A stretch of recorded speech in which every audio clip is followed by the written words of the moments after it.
Welcome viewers, সবাই কেমন আছেন? আশা করি সকলে ভালো আছেন।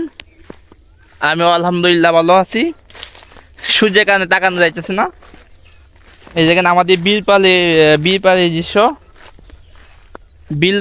দৃশ্য এই যে দেখতেই পাচ্ছেন। এই দেখেন কচুরি পানা, এই দেখেন এগুলো হচ্ছে কচুরি পানা।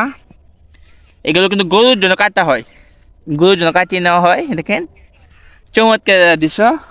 আসলে সবাই মানুষ এগুলো চিনে না। দেখেন এই যে দেখেন প্রবাসী বাজার আছেন, তাদের অনেকে চিনতে পারেন। এই দেখেন এগুলো হচ্ছে কচুরি পানা। এগুলোর মধ্যে একটা ফুল হয়, এই আগার মধ্যে একটা ফুল হয়, সেটা দিয়ে বড়া খাওয়া যায়। এই ফুলটা ওদের দেখা যাচ্ছে না, কিছুক্ষণ পরে মনে হবে। যখন পানি হবে তখন কিন্তু এই ফুলটা হবে। সামনে আসছে, আপনাকে ফুলটা দেখায়। এই দেখেন মাঝে মধ্যে বিলে না আসলে, বিলে ঘোরাফেরা না করলে মানুষটা ভালো থাকে না।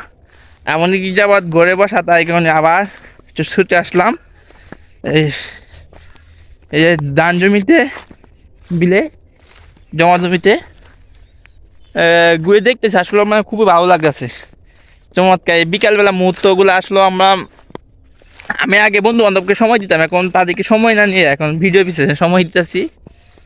আপনাদেরকেও দেখাতেছি, আমি নিজেও দেখতেছি। এই দেখেন কীভাবে জার্মানি হয়েছে, দেখেন এই দেখো কোচ্চগড়। এটা কিন্তু পানি হইলে কিন্তু এই মনুষাও পানি হইলে পানিতে তিনশো। দেখেন দেখেন এইগুলো হচ্ছে কোচ্চগড়।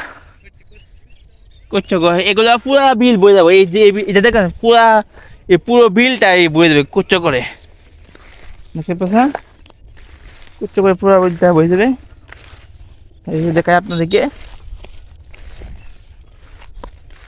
এই যে দেখেন এই যে এইটা হচ্ছে এখানে কিন্তু বসে বসে তারা মাছ মারতো। দেখেন আগে আগে মাছা সিস্টেম ছিল, ওখানে দমজাল দিয়ে মাছ মারতো। এখানে দমজাল দিয়ে মাছ মারতো। আর এই দেখেন একটা ভাঙ্গা নৌকা, এই যে দেখেন নৌকাটা ভাঙ্গা, দেখতেই পাচ্ছেন। এই দেখেন নৌকা ভাঙ্গা, বিভিন্ন জন আসে আর সেখানে বই আড্ডা দেয়, কারণে কিন্তু ভেঙ্গি বেচছে মনে হয় ছেলেরা। এই যে দেখেন নৌকা দৃশ্য থেকে বৃষ্টি হওয়ার কারণে পানিটা নরম হয়ে গেছে। এই দেখে আপনাদেরকে কচুরি পানা ফুল, এই যে দেখেন আপনাদেরকে দেখাতে পারলাম। এই যে দেখেন অনেক কারণ পরে এই ফুলটা পেলাম। এটি হচ্ছে কচুরি পানা ফুল। আমার দুটো আছে, একটা টুপা পানা, একটা কচুরি পানা। এই যে দেখেন কচুরি পানা ফুল রয়েছে, এই যে এইটা সম্পূর্ণ ফুল। দেখেন মাঝখানে কিন্তু হলুদ একটা চিহ্ন আছে, দেখেন আপনাকে দেখানো যাচ্ছে কিনা। দেখেন মাঝখানে কিন্তু একটা হলুদ চিহ্ন আছে, এই যে দেখেন ফুলের মধ্যস্থলে। আর এটা দিয়ে কিন্তু বড়া খাওয়া হয়, সকলকে বড়ার দাওয়াত রইল।